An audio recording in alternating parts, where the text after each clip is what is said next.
You are now listening to Limited Trust, a Devastator podcast. Let's get into it. Episode 10, Limited Trust, a Devastator podcast. Appreciate everyone coming back and, seeing what's going on this week. I am back in the house, not in the fucking van. So I'm hoping that everything still works out, being that we're coming back into the house and trying this. I just got off the phone with Taro. Well, when I say just, I mean 8 hours ago, last night. And we have locked it in that he will be our first official guest. So if you guys have been following, or if you're a local, you know how big of an impact Taro has had on the local scene and the freight scene beyond that. So I'm excited about that. I think that'll be a cool one. And after that, we'll start knocking down some other guests and see what's good. Today, I kind of up in the air a little bit. I have had a lot going on. My brother found his way to a mental hospital, unfortunately, but not unfortunately, because that's actually the good news, in South Central. And I've been working since the day before Thanksgiving to try and figure out how to get him home on a limited notice, with HIPAA laws and no ID and all kinds of things like that. It's just been a logistical nightmare, as they say. But if all goes well and everything works out the way it should, he should be here tonight by about 11:45 Eastern Standard Time. And by then, you guys will all have ordered up all the graphic engraving Zippo lighters, I'm sure. So, because those will be out in a couple hours. All right, so let's talk about music. Fuck it. I've been meaning to do this one for a little while, and I know you guys have heard me mention music, and maybe some of you have listened to music and how big of a part of my life that was before Devastator, before music. Oh, the cat just came in. Hi, cat. So I guess we'll talk about that, and just kind of let you know. I made rap music for a long time before I started doing art / graffiti / Devastator. It was something I had started doing around 2000, 2001. I think the tail end of 2000 is when I really started writing, and making an effort towards it. Twan, he had downloaded a bunch of beats at my house and took them home. And what's up, goat? How are you? And he took them home and did like the old style recording. Like he had the cassette player and a CD boombox, and he would play the burnt CD with the beats on it, and then rap to the cassette. And he made like this fucking cool ass demo tape. And one day he brought it over and he's like, "Yo, I want you to listen to this shit." And I really had no idea. Like, I know he was fucking around with it, but I didn't really have any idea that he was about to pull out something this cool. And he did.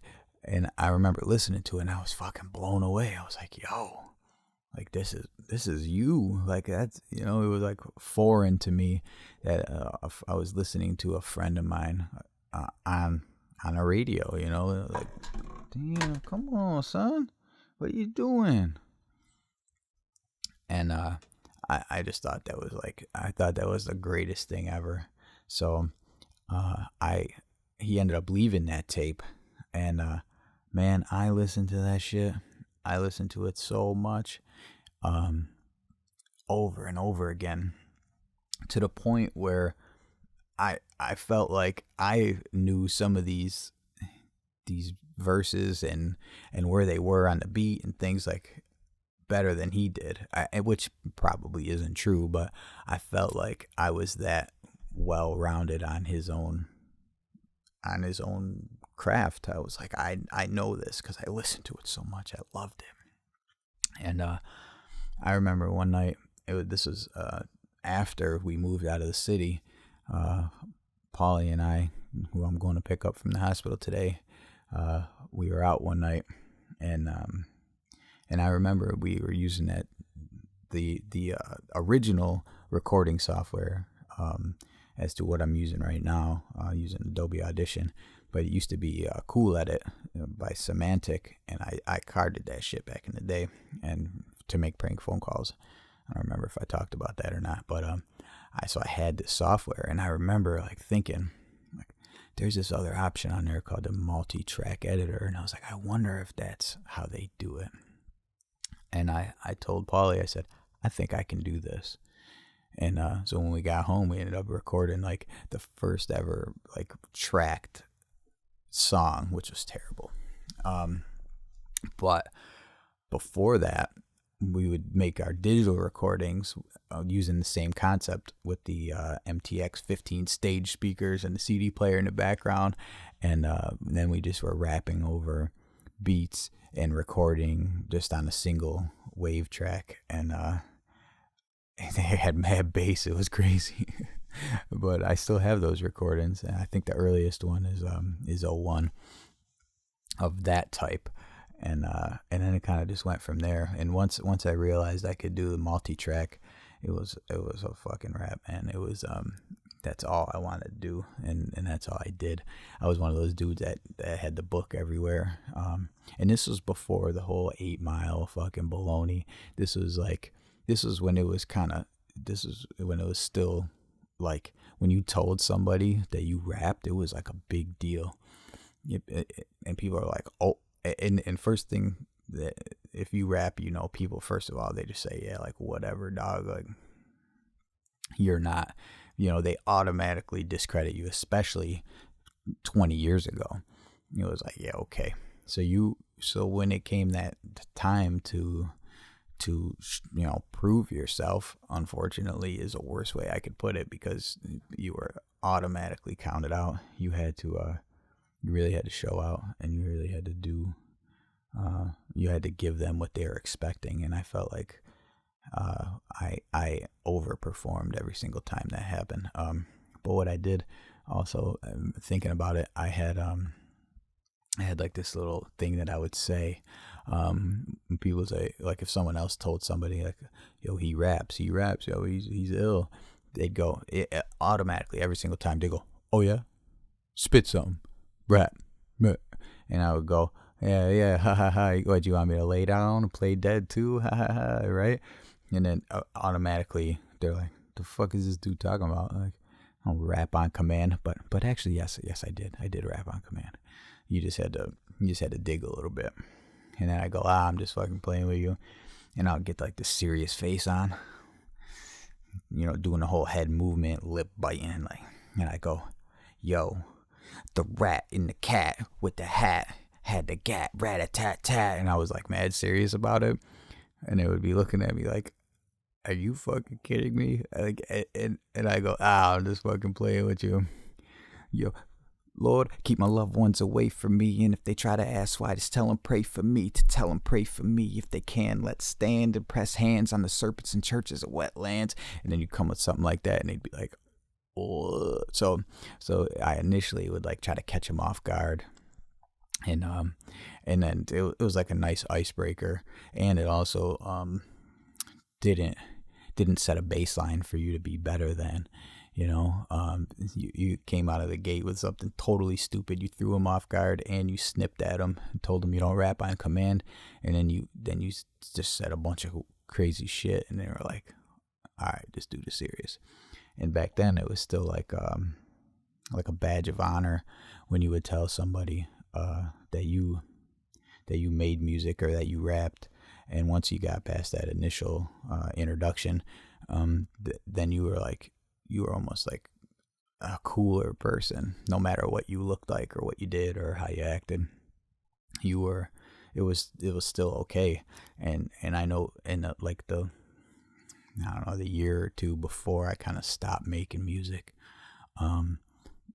it's almost like embarrassing to say that you do that, because everyone fucking makes music. Like, I gotta say, as far as in the local scene, I was the first person that I knew that had the multi-track recording setup.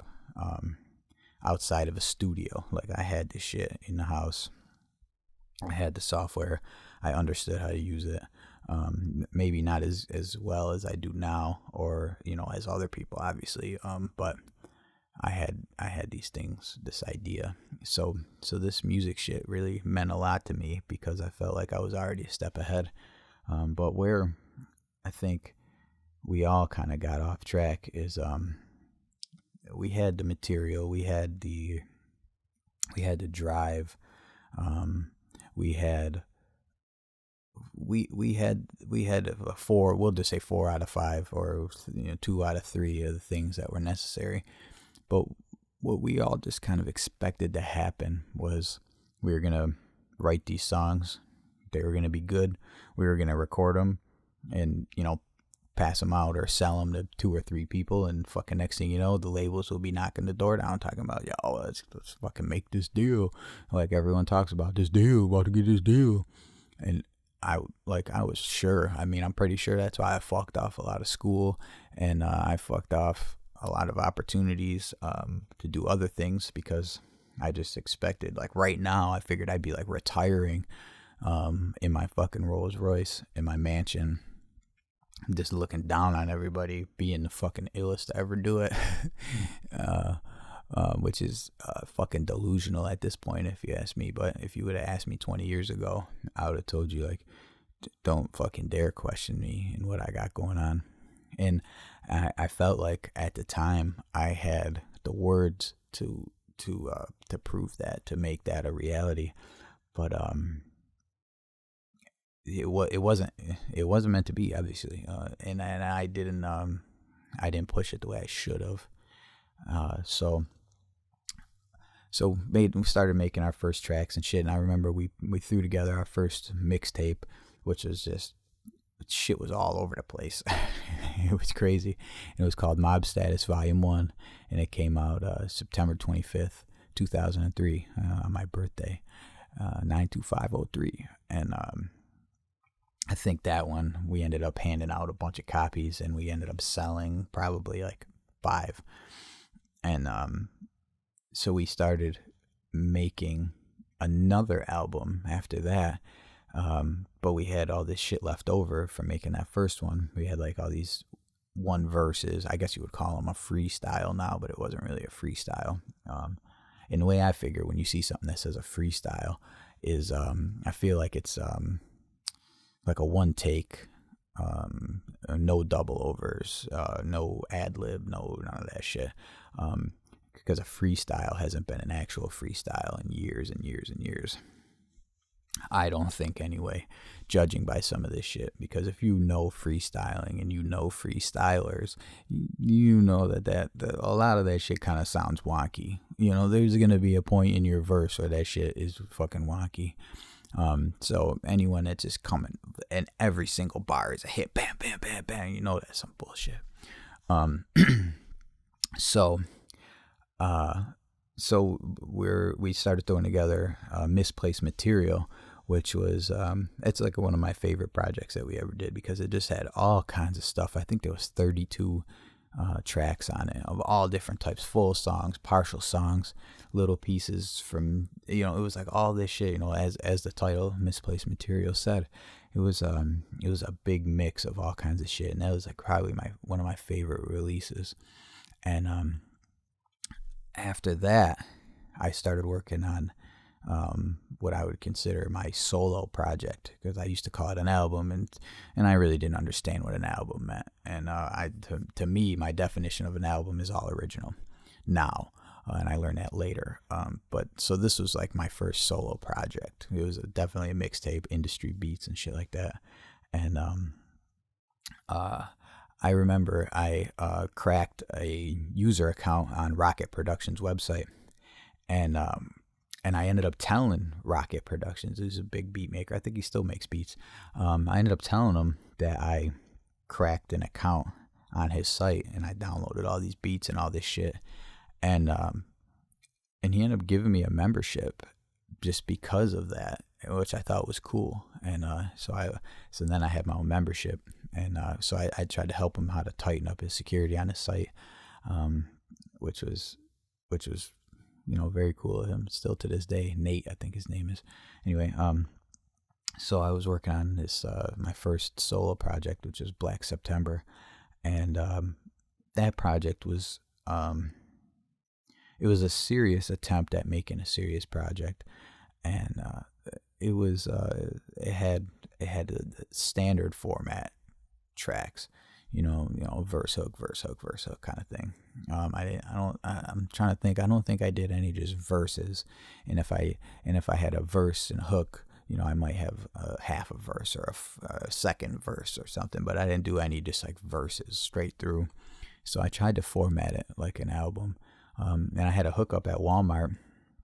This guy that I worked at the photo section part-time as well, in Walmart. So I took the album cover and I brought it to him, and I got the album cover copied like a few hundred times on photo paper, so it looked crisp, and it was like super cheap, and it was almost cheaper than printing it, like making copies at a fucking copier, and it was more crisp too. So I think I ended up printing a little over 100 of those albums. I had an album release party and shit, and fucking hundreds of people ended up showing up to that. It was kind of crazy, but I baited them in with fucking discounted alcohol at a bar and pizza all night, all different kinds. I spent like fucking $700 on pizzas. They just kept coming. I told them just keep bringing sheets like every 40 minutes, and had door prizes and shit. That was kind of a good time.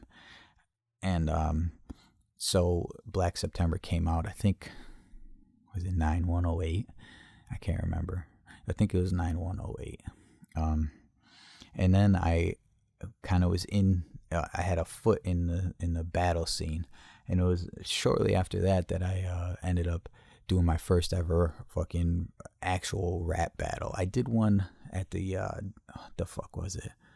The Ultimate Breakdown in Rochester, real early on, but it wasn't even like a battle. It was like a skills thing, and I ended up fucking swearing and getting fucking disqualified, and people were wilding. I had some fucking lines in that shit, and I didn't even know what the fuck I was doing then. So fast forward, I think it was 09 or 08, I don't even remember. There was a battle in a town called Lockport, and it was like on a stage and all this shit, and it was $1,000 grand prize and shit.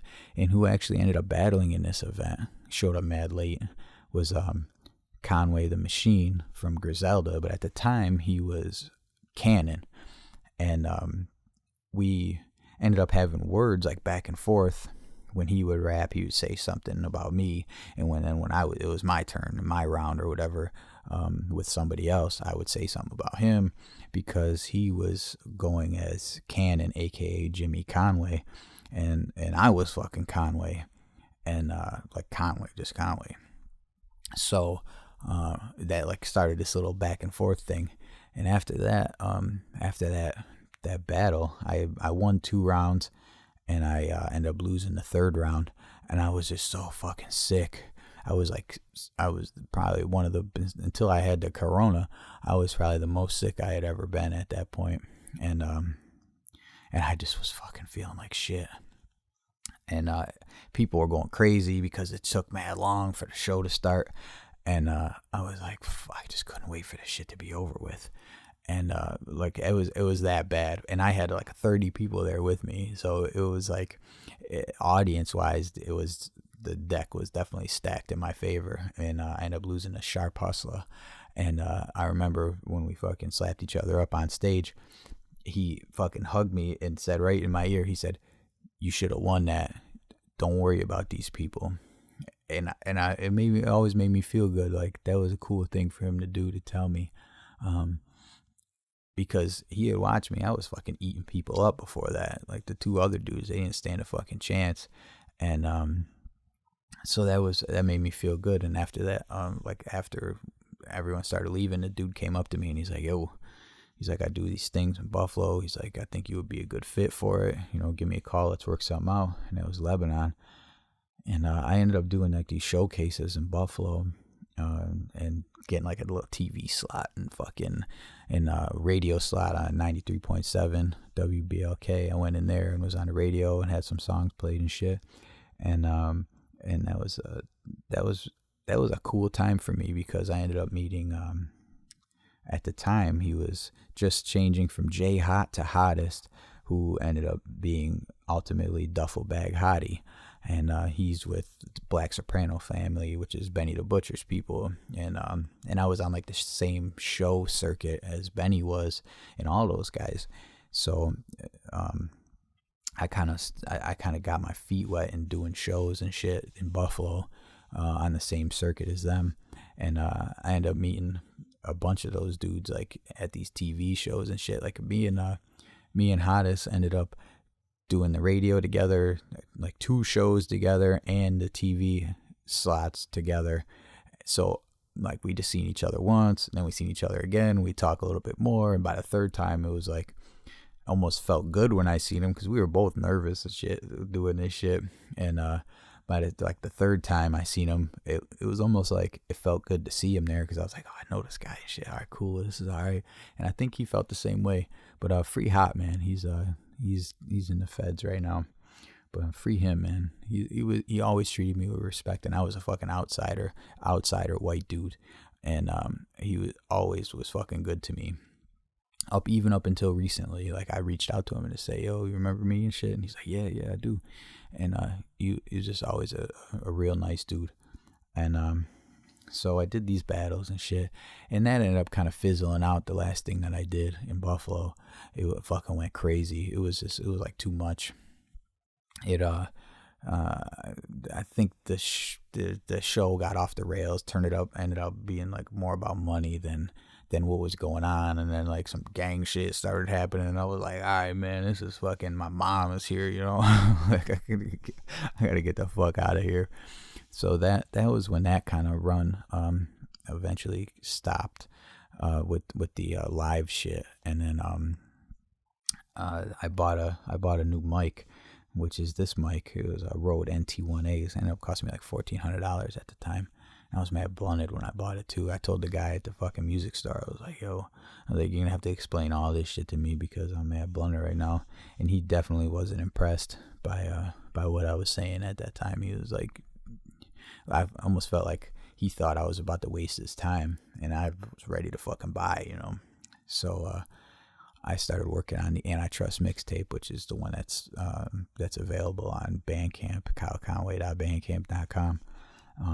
I started working on that, and that's like probably the cleanest bunch of songs that I ever did. Still a mixtape, and it was supposed to be like a preview mixtape to the album that ended up never coming out, which is going to be titled Everybody's Watching. And at one point, it was a joke. Josh Klutz said, you're going to have to change the name of the album from Everybody's Watching to Everybody's Waiting because you're taking so long. And he was right. So I kind of quit doing music after that. I never really made the album, never really got to finish doing what I wanted to do. But hopefully maybe one day I might make an attempt at it. But, you know, then sprinkled in all in between these things were all these chance encounters that I fucked up. Like after the one show, the one I went crazy with all the gang shit, this guy came up to me, and Darren Johnson was his name, and he hands me a card, and he's like, I'm with AJM Records, and I'd love for you to come to our office in New York City and talk to you about some things. And I was like, oh yeah, sure. I took the card, fucking got drunk, never did it. Like, who the fuck's gonna drive there? I'm fucking up. I felt like everyone needed to come to me. And then another time I met this dude named Bosco, and he invited me to come to Linden Oaks recording studio because he was working with someone at the time, you know, some dude named Green Lantern. And I was like, yeah, whatever, dude. I was like, fuck, I'm gonna do with some dude named Green Lantern. It was just some comic book shit. Yeah, what a mistake that was, not going to that. And then Paulie called me up actually a long time later, and he said, he's like, yo, I'm watching this Transformers movie, and you know that song that guy gave you?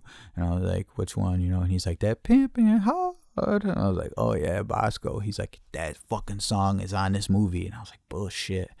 So I listened to the fucking, I listened or watched a movie, and sure enough, that fucking song I was supposed to be on with Green Lantern producing it, there it is. Fucking, so in all of these opportunities I ruined because of drugs and alcohol, because I just had, better things to do, and I thought that all this stuff was just going to come to me. And these illusions of grandeur, I just thought everyone should fucking come to me, and fucking I was that dude. And then I quit doing drugs and drinking, and I kind of lost that spark to make music. And it always left that hole that I remember I was saying in one of the last episodes that Art and Devastator eventually filled this hole, but the hole is still pretty big. It helped, but it didn't do it completely. Oh, and it sounds like everyone is ready downstairs. I hear a toilet flushing, so that means someone took a piss and is now ready to drive my little one to school because she has some extracurricular program to do. So as far as music goes, that's what I used to do. And there's 100-something songs in a cut somewhere that I got that are there. Maybe they'll come out one day. I don't know. But kyleconway.bandcamp.com if you wanted to hear any of that shit. We'll talk more about this later because I got to kind of cut this short. I got a lot going on today. But hopefully I'll have a nice update for you guys. And yeah, I love you guys, man. I really do. And sorry that this episode was kind of bouncing around a little bit. I've been thinking about a lot of other stuff, and if you didn't know this, you probably didn't. I'm hopefully going to be closing on a house soon, my first one, which is a big thing. So I've been doing that and trying to get Paulie home, and still trying to do regular life shit and Devastator shit. So I love you guys, and I appreciate you still sticking around. And until next time, and maybe next time we'll work it out, and Tara will be on episode 11. Hopefully. All right. That's it. Later.